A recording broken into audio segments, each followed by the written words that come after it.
Bonjour! Avec cette vidéo, vous allez pouvoir remplir la section 1.3, la multiplication et la division de nombres entiers et l'exponentiation. Commençons avec la multiplication et la division. Donc, les règles des signes pour ces deux opérations sont les mêmes. Le produit ou le quotient de deux nombres entiers de même signe est toujours positif. Alors, vous voyez ici la boîte de résumé. On y indique les règles de la multiplication et de la division. Alors, si on prend un plus fois un plus, la réponse va être positive. Si on multiplie un moins fois un moins, ça va aussi donner du positif. Et c'est la même chose pour la division. Donc, un plus divisé par un plus donne un plus et un moins divisé par un moins donne un plus. Le produit ou le quotient de deux nombres entiers de signe contraire est négatif. Alors, encore une fois, ici, le résumé. Donc, si on multiplie deux nombres de signes contraires, ça va toujours nous donner une réponse négative. Donc, un plus fois un moins donne un moins. Un moins fois un plus donne un moins. Un plus divisé par un moins donne un moins. Et un moins divisé par un plus donne un moins.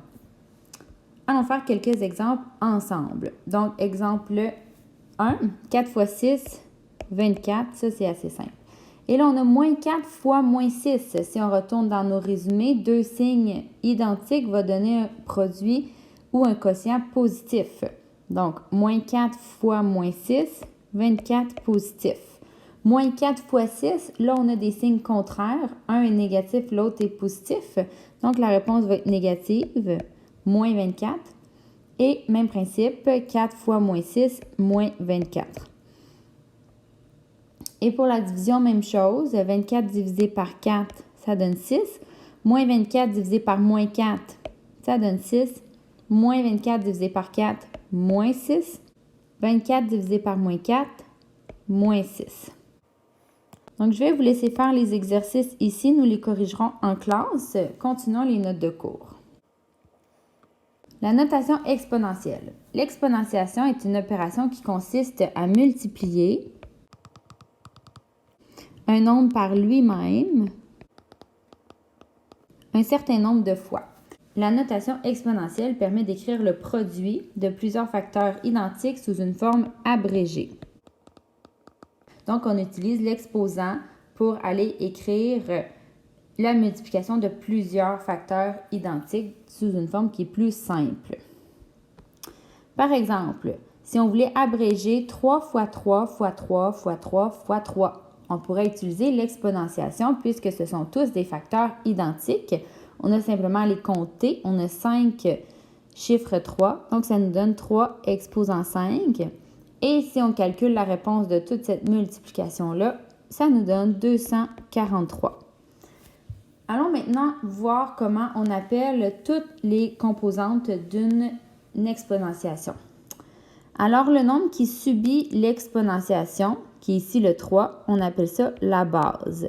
Le petit 5, lui, on l'appelle l'exposant. Et la réponse d'une exponentiation, on appelle ça la puissance. Il y a deux exceptions lorsqu'on nomme des exposants, donc seulement avec les exposants 2 et 3. Donc, l'expression 4 exposant 2 ne devrait pas se lire comme ça, mais plutôt 4 au carré. Et 4 exposant 3 devrait se lire au cube. Donc, lorsque l'exposant est 2, on dit au carré. Et lorsque l'exposant est 3, on dit au cube. Allons voir maintenant les particularités des exposants 0 et 1. Lorsqu'un exposant est 1, la puissance, qui est la réponse, est égale à la base. Donc, peu importe la base, si l'exposant est 1, ça va redonner la base. Donc, par exemple, A exposant 1, la réponse, tout simplement A. 3 exposant 1, 3. 7 exposant 1, 7. 0 exposant 1, 0. Maintenant, lorsque l'exposant est 0, la puissance est égale à 1. Tout le temps. Donc, n'importe quoi exposant 0 égale 1. A exposant 0, 1, même si c'est une lettre. Ici, par contre, je vais attirer votre attention pour la suite.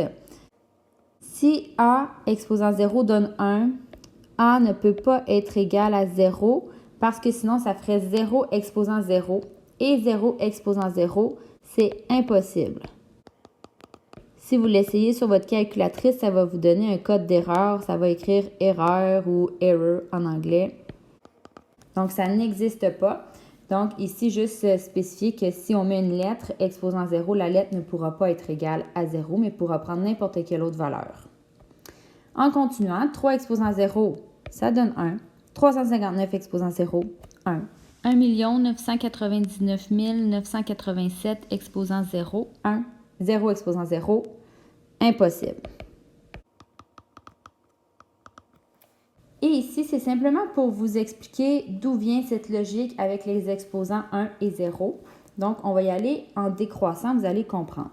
Donc, 4 exposant 4, ça nous donne 256. 4 exposant 3, donc 4 au cube, 64. 4 au carré, 16. 4 exposant 1, 4 et 4 exposant 0, 1. Donc, voyez qu'est-ce qui se passe entre chaque puissance lorsqu'on enlève un exposant.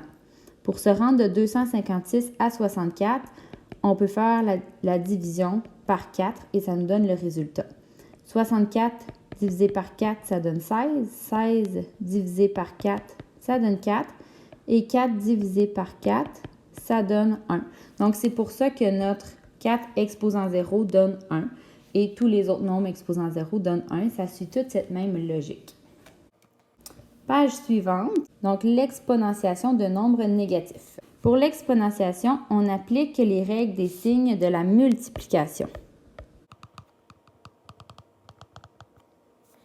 On convient de toujours placer un nombre négatif entre parenthèses si l'on désire l'affecter d'un exposant. On va faire les exemples ensemble. Donc, si on veut le carré de moins 2, on veut que le moins 2 au complet soit au carré, on va le mettre entre parenthèses. Donc, on va écrire moins 2 entre parenthèses au carré. Et ça va nous donner la multiplication suivante, moins 2 fois moins 2, parce que c'est tout notre moins 2 qui est au carré. Et ensuite, si on applique les règles de la multiplication, un moins fois un moins, ça donne un plus, et 2 fois 2, ça donne 4, donc ça devrait nous donner 4 positifs. Par contre, si on veut l'opposé du carré de 2, donc on veut l'opposé de 2 au carré sans parenthèse, ou on pourrait l'écrire comme ça, le moins à l'extérieur de la parenthèse, c'est la même chose. Donc là, ici, vous voyez, le moins, il n'est pas dans la parenthèse, il n'est pas accroché à l'exposant. Donc, c'est vraiment seulement le 2 qui est exposant 2. C'est seulement le 2 qui est affecté de l'exposant. Le moins va simplement rester à l'avant. Donc, la multiplication, ça serait moins 2 fois 2. Donc, le moins reste simplement à l'avant tout le long. On n'en met pas 2. Et là, un moins fois un plus, donc moins 2 fois 2, ça va nous donner moins 4. Donc, vous voyez ici la grosse différence entre les deux. Ça ne donne pas la même chose, ce n'est pas égal. Donc, c'est ce qu'on a résumé juste ici. Donc, j'ai refait les mêmes étapes juste en bas. Allons faire 4 exemples ici. Donc, j'ai moins 5 entre parenthèses exposant 2. C'est mon moins 5 qui revient 2 fois. Donc, moins 5 fois moins 5. Et ça me donne 25. À droite, mon moins est à l'avant. Donc, moins. Et c'est mon 5 qui revient 2 fois. Moins 5 fois 5, ça donne moins 25. On va les faire maintenant avec l'exposant 3.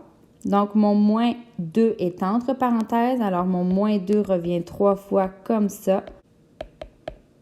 Moins 2 fois moins 2 fois moins 2. Donc, si on le fait tranquillement, moins 2 fois moins 2, moins fois un moins, ça va donner 4 positifs fois moins 2. Donc, là, on arrive avec un nombre négatif, donc moins 8. Maintenant, sans parenthèse, notre moins reste à l'avant et c'est notre 2 qui revient 3 fois. Donc, on a moins 2 fois 2 fois 2. Notre moins reste à l'avant. 2 fois 2 fois 2, ça nous donne 8. Donc, dans ce cas-ci, lorsque l'exposant est 3, avec ou sans parenthèse, on arrive au même résultat et c'est normal. Par contre, lorsque l'exposant est 2, on arrive à des résultats contraires. Donc, les notes de cours sont terminées. Vous avez simplement à aller faire les exercices à la page 12 du document. Après avoir fait les petits exercices ici, votre travail est terminé.